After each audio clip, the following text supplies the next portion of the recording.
this comedy boom now, does it feel much bigger than the comedy boom in the, when was it, the 80s?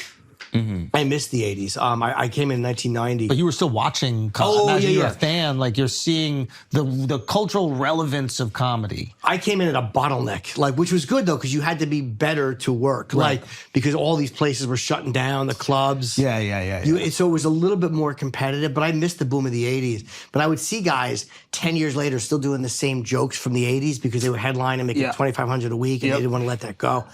But this boom is massive. This is bigger, I believe. You're in part responsible for that. You know, it's funny. I just had Dane on my, and I saw clips from that. I've always credited Dane Cook because he did MySpace before any of us did social media, and he captured. He took it the way the business couldn't control it, and the business I think eventually liked him.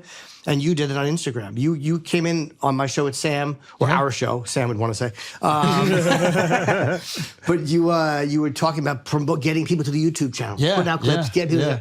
So you took what Dane started and revolutionized it in a different way, and that's a huge part of what's happening now.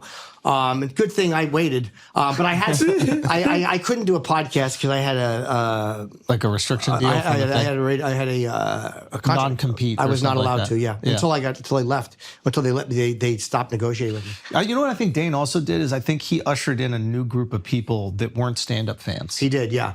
In a similar way that like Matt Rife I think is doing. Yes. Where it's just like you see a lot of like young women going to comedy shows, even at the Cellar, and I think that that's a Rife effect. There are other people who also have these like young girl audiences, but you see them start to matriculate in the clubs and you're like, oh, this is downstream from these people who really weren't stand-up fans now making it part of their identity. Yeah, which is why I don't get the animosity towards Matt or towards Dane at the time, because it's like you guys are all making so much more money because that happened. Yeah, you're creating a bigger funnel to bring all these new people in, and then all these other people, like at my level, can eat off of it. It's also people who don't have the balls to attack other guys. Like, it becomes a safe target. Yeah. And Dane at one point was the target that you could hit and not suffer any real repercussions for.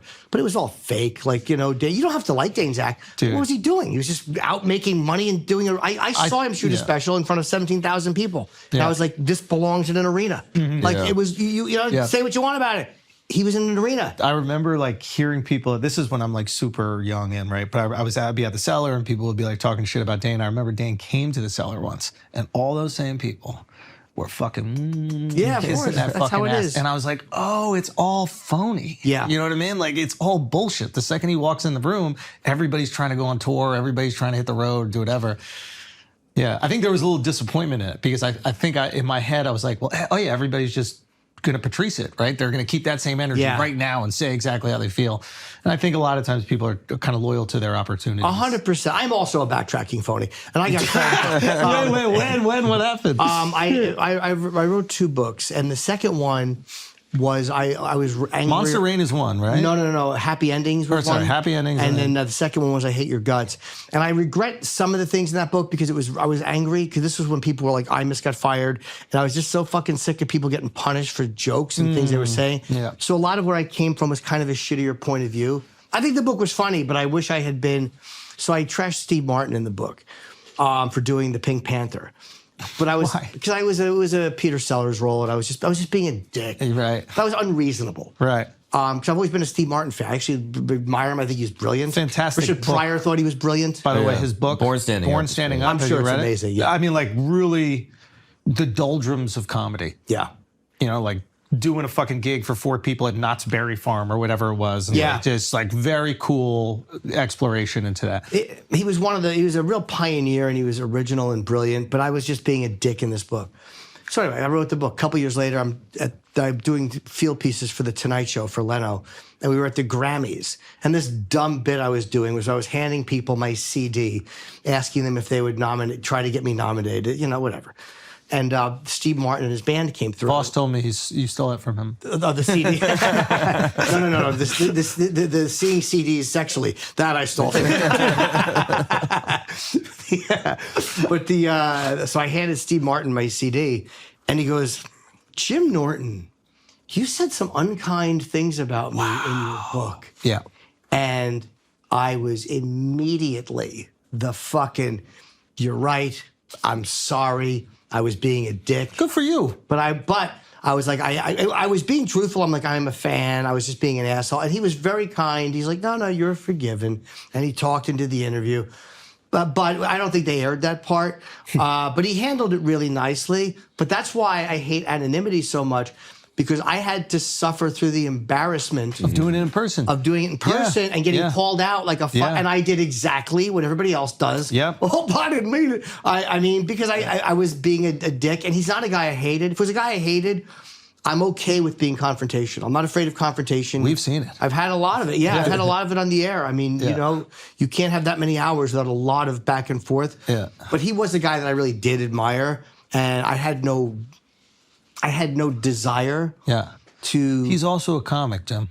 Yeah. He's felt the exact same way about other people. I'm sure he has, but he was too smart to put it in a book. I was just dumb. Or he got successful, because I think that's the other thing. Is like once you get some success, a lot of those feelings kind of go away. Yes, and you're less angry, because you have so many good things happening and so much going on for you. And then you don't care if somebody else is also successful. I think that sometimes when shit exists in a vacuum where it's like you're grinding, you're trying to get your opportunity and you're not getting it, and you see these people getting it, it's like, well, fuck them for getting it. Yeah. And then you get your opportunity and it ends up working out, and you're like, well, they weren't that bad. Yeah, they were okay. They were decent. They've always been nice to me. Even Patrice, though, at the end of his life, he started to feel bad about the way he had treated certain people. He got some success, man. He got some success, and he dealt with a guy on his set. He had a show he was doing. I don't remember. We did a movie together called Furry Vengeance, which was it was about talking animals with Brendan Fraser and Brooke Shields. And I'm going to go on the record and say it was not the finest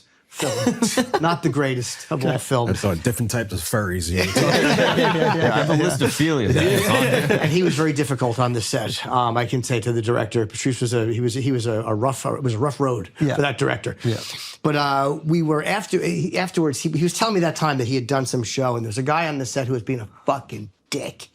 And Patrice goes, I realized, am I that guy on other people's shit? Yeah. And it really affected him. Yeah. And I remember he started feeling like Lisa Lampanelli, he had been very unkind to, and a few other comics. And I think Jeff Garland told a story where Patrice apologized to him. But Patrice started apologizing to people. Good for him. But it wasn't for career gain. No. It was just because he legitimately felt like, you grow out of certain things and you become older. I think even Lennon at the end of his life was doing an interview where he was going like he had changed at 40. Like, you're just not the same guy you were coming up. So, he evolved as a person too, and felt shitty about certain not with us, not things you say just to be funny, but things that were actually mean. Pointed criticisms. You feel a little bad about like, they didn't attack me first. What was I doing? Yeah. I've been a dick to a lot of people verbally, and I got called out for it. Yeah. Yeah, it's That's an important lesson I feel like that I got to learn just even doing this show like so young, and like through you and just like watching other people. And then also Craig Ferguson.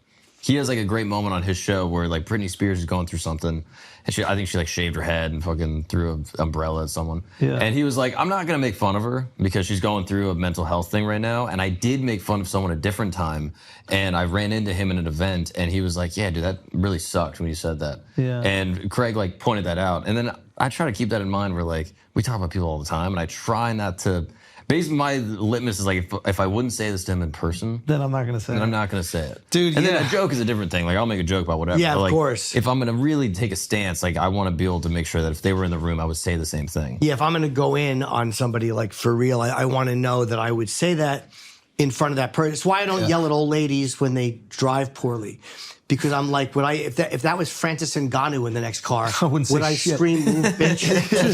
So that's why I don't yell at old people, because I wouldn't do it to somebody that could punch me through a fucking wall. I remember I was at I had said something like so stupid on Twitter. This is like years ago. We were in Miami, and it was like, I think Pete was like, Davidson was like hosting something, maybe a Jake Paul fight or something. I don't know, something happened. I said something stupid and flippant. And I remember I bumped into him at like a WWE event. Who, Jake or Pete? Pete. And I was just like, dude, you know what? I said that this thing, I don't even know if you even remember or whatever like that. It was really stupid, and I'm sorry for that I said that. Yeah. And it was so interesting. Like, he was just like, hey, man, I really appreciate you saying that. And no, who cares? Like, we all say dumb stuff. I've said dumb stuff. And it was just like, the easiest way of going through it. Yeah. And it kind of like cleansed me a little bit.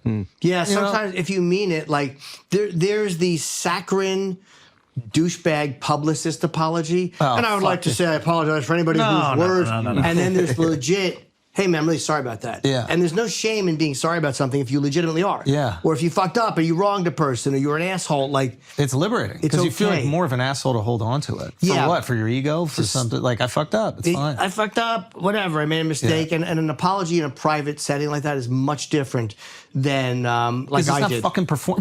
Like when the cameras were on. Did I say that, Steve? I don't know what I was I thinking. love the Pink Panther.